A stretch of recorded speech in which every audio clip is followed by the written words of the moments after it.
आज ही Doubtnut app download करें। Doubtnut पर होगा अब आपके सभी मैथ्स, केमिस्ट्री, फिजिक्स और बायोलॉजी डाउट्स का सफाया। बस अपने क्वेश्चन की फोटो खींचो, उसे क्रॉप करो और तुरंत वीडियो सोल्यूशन पाओ। Download now. यहाँ पर हमें दिए गए ऑप्शंस को देखकर बताना है कि इनमें से कौन से टाइप की इनहेरिटेंस केवल मेल से हो सकती है। तो यानी ये पूछ रहे हैं कि इनमें से किस तरह के ट्रेट सिर्फ फादर से अपने प्रोजेनी में पास ऑन हो सकते हैं, मदर उन्हें पास ऑन नहीं कर सकती। तो इसके लिए अगर हम ह्यूमन बीइंग्स में सेक्स डिटर्मिनेशन के मैकेनिज्म पे एक नजर डालें तो हम देखेंगे कि एक्स वाई टाइप का सेक्स डिटर्मिनेशन हमारे पास में होता है, जहां पर मेल के पास कौन से दो सेक्स क्रोमोसोम्स होते हैं, एक एक्स और एक वाई, जबकि फीमेल के पास दोनों एक्स क्रोमोसोम्स होते हैं। तो यहाँ पर हम क्या देखेंगे, फीमेल्स जो भी एग्स प्रोड्यूस करती हैं, एग में हमेशा ही हमको एक्स क्रोमोसोम मिलेगा, लेकिन मेल्स क्योंकि हेट्रोगेमेटिक हैं, दो तरह के स्पर्म्स प्रोड्यूस कर सकते हैं। इसमें से आधे एक्स क्रोमोसोम वाले होंगे और आधे वाई क्रोमोसोम वाले होंगे। तो हम जानते हैं कि स्पर्म के अंदर कौन सा सेक्स क्रोमोसोम है, इसी पे डिपेंड करता है कि बच्चे का सेक्स क्या होगा।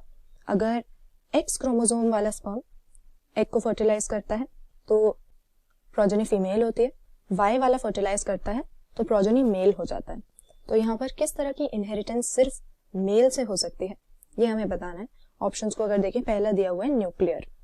अब न्यूक्लियस तो हम जानते ही हैं, वो सेल ऑर्गेनल होता है यूकेरियोटिक सेल के अंदर, जो कि हमारे सारे के सारे डीएनए को एक बहुत ही कॉम्पैक्टली पैकेज्ड फॉर्म में हमारे जेनेटिक मटेरियल को एनक्लोज करके रखता है।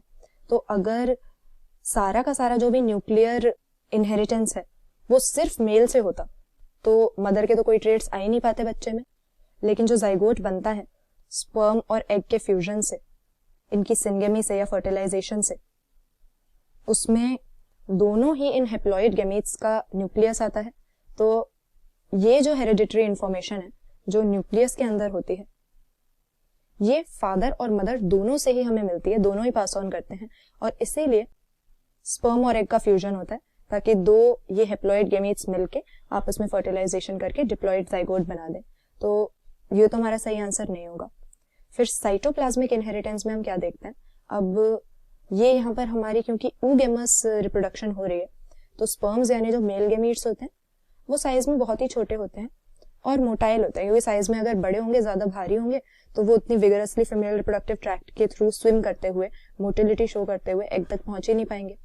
जबकि एग हम देखते हैं एक बहुत ही बड़े साइज का स्टेटिक स्ट्रक्चर होता है।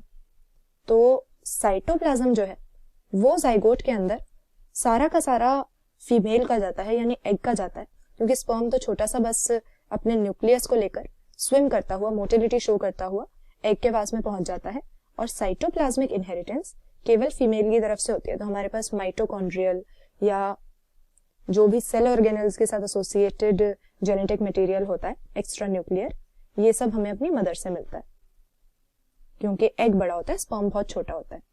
कोडोमिनेंस की यहाँ पर बात ही नहीं कर रहे हैं। कोडोमिनेंस से तो हमारा मतलब होता है कि दो एलील्स ऐसी हैं जो आपस में ना कोई पूरी तरह से डोमिनेंट है, ना कोई पूरी तरह से रिसेसिव है, इसीलिए दोनों इक्वली एक्सप्रेस होती हैं हेट्रोजाइगोट में। लेकिन इस तरह की कोडोमिनेंट एलील्स मदर फादर किसी से भी हम रिसीव कर सकते हैं, तो यहाँ पर जेंडर का तो कोई लेना देना ही नहीं है। होलैंड्रिक इनहेरिटेंस यहाँ पे हमारा करेक्ट आंसर हो जाएगा। होलैंड्रिक से हमारा मतलब है ऐसी जीन्स जो कि वाई क्रोमोसोम के ऊपर लोकेटेड है। तो वाई क्रोमोसोम सिर्फ मेल के पास में होता है, फीमेल के पास तो दोनों एक्स होते हैं, और ये वाई क्रोमोसोम वाला स्पर्म जब स्पर्म के अंदर जाता है और ये स्पर्म एग को फर्टिलाइज करता है, तो एक्स वाई दो सेक्स क्रोमोसोम्स के इकट्ठे होने की वजह से जो प्रोजेनी होता है वो मेल बन जाता है।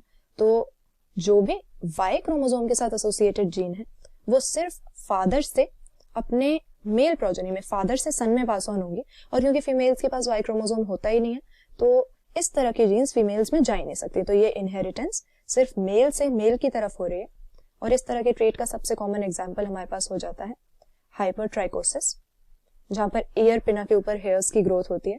तो भले ही इस तरह का ट्रेट किसी फादर में मिलता हो, डॉटर में कभी नहीं आ सकता, क्योंकि ये ट्रेट्स वाई क्रोमोसोम के ऊपर है और वाई क्रोमोसोम फीमेल के पास में होता ही नहीं है।